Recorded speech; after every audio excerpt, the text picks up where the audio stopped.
మన తెలుగు సంస్కృతి ఛానల్కి స్వాగతం.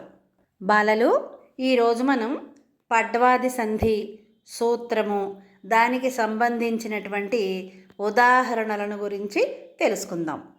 ముందుగా సూత్రం చూద్దాం.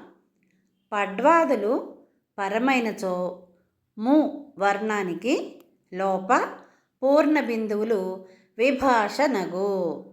పడ్వాదులు అంటే పడు, పాటు, పెట్టు, పట్టు, పరచు ఈ పదాలని పడ్వాదులు అని అంటారు.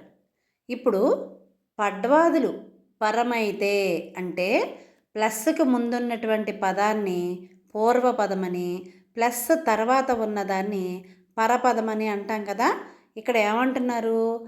ప్లస్కి ముందు ఉన్నటువంటి పూర్వపదానికి ప్లస్ తరువాత ఈ పడ్వాదులలో ఏదైనా సరే ఒకటి పరమైతే అప్పుడు వచ్చే పదంలో ము అనే వర్ణానికి లోపం కలుగుతుంది. అంటే డు, ము, ఊలు ప్రథమా విభక్తి అని అంటాం కదా. ప్రథమా విభక్తి ప్రత్యయమైనటువంటి మువర్ణం అంటే ము అనే అక్షరం లోపిస్తుంది ఒక్కొక్కసారి.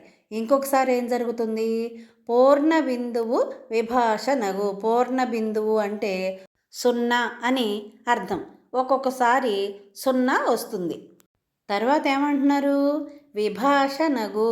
పూర్ణ బిందువులు విభాషనగు. విభాషనగు అంటే వైకల్పికము అని అర్థం. వైకల్పికం అంటే ఏంటి? ఒక్కొక్కసారి సంధి జరగవచ్చు, జరగకపోవచ్చు. దాన్నే విభాషనగు లేదా వైకల్పికమగు అని అంటారు. పడ్వాదులు అంటే ఇందాక చెప్పుకున్నాం కదా. పడు, పాటు, పెట్టు, పట్టు, పరచు మొదలైన వాటిని పడ్వాదులు అని అంటారు.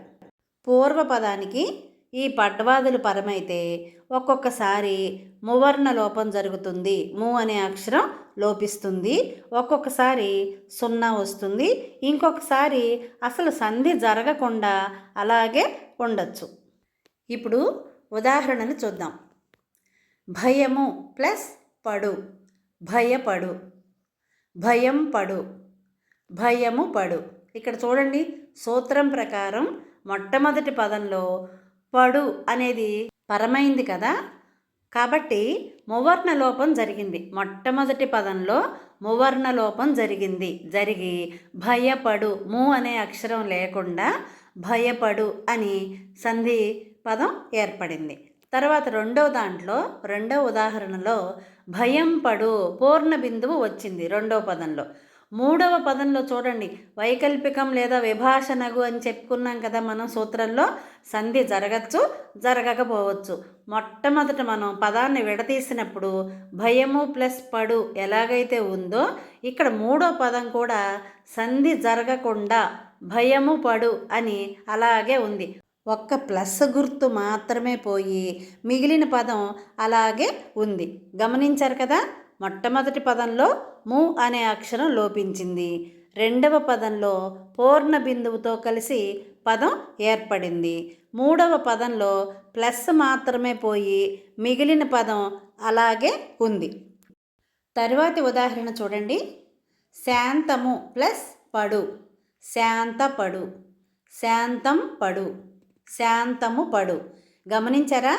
మొదటి పదంలో మువర్ణ లోపం జరిగింది. అంటే ము అనే అక్షరం లేదు.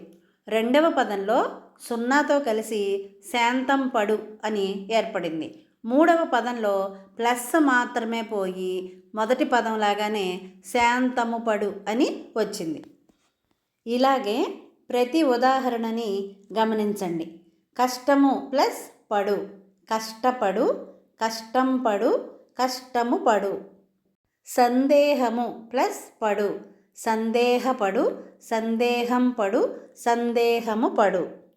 ఇష్టము ప్లస్ పడు, ఇష్టపడు, ఇష్టం పడు, ఇష్టము పడు.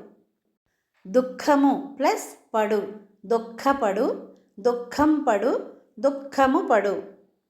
సూత్రము ప్లస్ పట్టే, సూత్రపట్టే, సూత్రం పట్టే, సూత్రము పట్టే.